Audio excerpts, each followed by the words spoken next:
of a challenge. This is the best option to achieve something for the future. And a challenge is what he got. When Michael joined Ferrari, they were a struggling team. But then, Michael and Ferrari began one of the most impressive comebacks in Formula One history. But it would be hard work. He was one of the first, I think, to really work in every area he could think of, training and pushing the team as hard as he could, and spending night and day trying to improve the car. I think his application was at a different level to anyone prior to him, and that was both in the car and outside the car. I think he took his involvement with the team and his work with the engineers to a new level. It's not unusual for Michael to be here 10, 11 o'clock on a Saturday night. There were early successes, an emotional win at Ferrari's home circuit at Monza in '97, and a first win for Ferrari at Monaco since 1981. But there were bad times too. That didn't work. You hit the wrong part of him, my friend. Accused of cheating again after a disqualification from the 1997 World Championships for deliberately driving into title rival Jacques Villeneuve. And the following year, just missing out on the 1998 Drivers' title. In 1999, on the first lap of the British Grand Prix, things went from bad to worse. No, he's locked his brakes. It's as simple as that. It's a mistake. Look, and now he can't slow down. A simple driving mistake there from Michael Schumacher. Michael snatches a brake, look, and then snatches both of them, panics, and just stays on the pedal straight to the scene of the accident, and that is a big impact. Yeah, at a very considerable speed.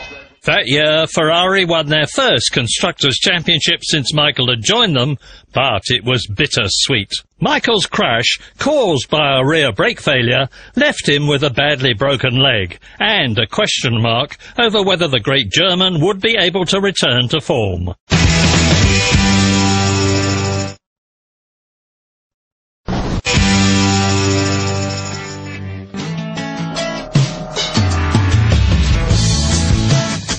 Michael Schumacher is retiring after 15 years in Formula One. There have been headline highs and headline lows. Moments no lower than the 1999 British Grand Prix, where a failed rear brake sent him crashing into the tyre wall at Stowe Corner. He missed the next 6 races and the chance of claiming his first driver's title for Ferrari. But Michael fought back. He worked harder and came back fitter, stronger and even more determined.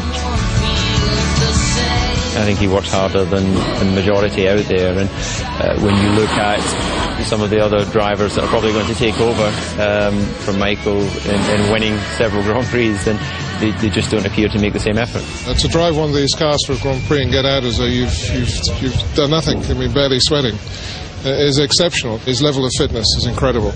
The Ferrari bad times were about to come to an end. Schumacher leads, Häkkinen, Coulthard and Barrichello side by side.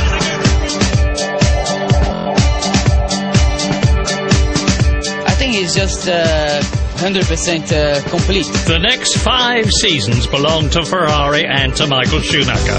Record after record fell. Michael smashed Senna's record of 41 race wins, Prost's record of 51, then Fangio's 5 championships. In 2004, Michael left the rest of the grid in his wake, winning 13 out of 18 races and becoming the first driver to win 5 consecutive World Championships, a magnificent 7 in all.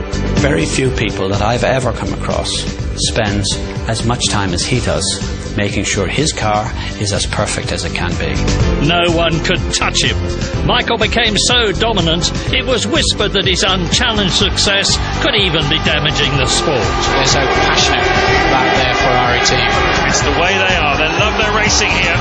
But the Ferrari fans, the Tifosi, loved every minute of it. Maranello's spiritual home of Ferrari took Schumacher, a German, to their hearts. Victory followed victory followed victory. It's on fire, Ted! The car's on fire! We haven't seen this for years! And Michael Schumacher, what's he going to do? But in the midst of all the success and celebration, there was controversy. these legends and geniuses go sometimes to the edge, and sometimes over the edge.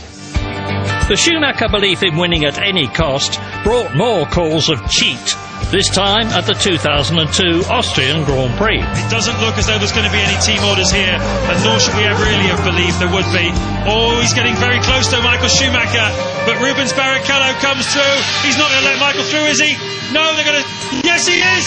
I do not, Adam and Eve, what is going on? It is a controversial area, we can't deny it, but it's part of his DNA. That's the way he is, and he can't stand for anyone else to win. I've never heard Michael Schumacher booed before. That's such a shame. Not good for the sport, not good for anybody. I don't want to see that again. A case of team orders at the very end of the race resulted in embarrassment and criticism that rocked the sport to its core, damaging Schumacher and Ferrari's reputation. A reputation that wasn't helped by an ill-advised attempt to put things right later in the season at Indianapolis. A clumsy stage finish that left the American crowd scratching their heads and Formula One fans deeply disillusioned. Who's going to win this Grand Prix? It's a mystery. It's Michael Schumacher. 11th win of the season. Barrichello has been given the win, and according to the computer, Rubens Barrichello just won the Grand Prix. Sometimes it's bordered on the edge, and we all know that, but that's what makes a world champion, and I'd be disappointed if he was the other way. And there was personal tragedy too. At the 2003 San Marino Grand Prix, Schumacher raced and won, despite hearing the news of the death of his mother on the very day of the race. It was really his decision. There's nothing we could do except give him all the support we could. We would have understood whatever he wanted to do. Here he is coming onto the podium. What a pro.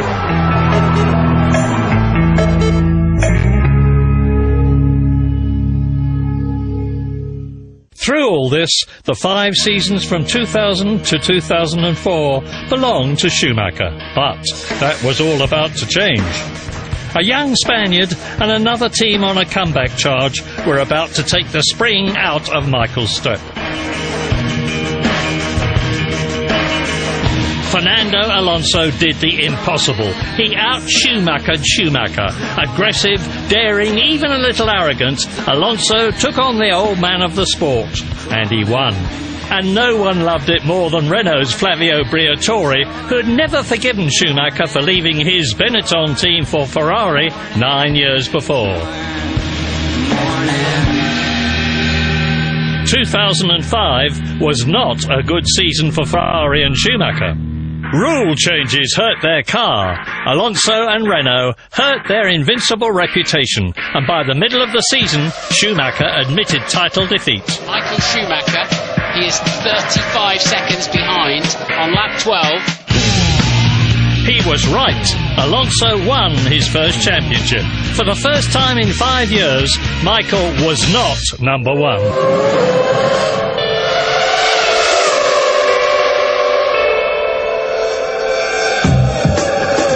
The 2006 season didn't look like it was going to be any better for Michael. A massive smash in Australia gave the race to Alonso. A few races later, at the twisty Monaco circuit, where pole position is as good as winning the race, Schumacher did something that left his reputation in tatters. He's made a mistake somewhere in the middle sector of this lap. 1 second. He's made another one at the Ras Martin, straight on. Missed the turn in. Yeah, but that's going to spoil everybody else's lap too. The yellow flags are going to be out, and it's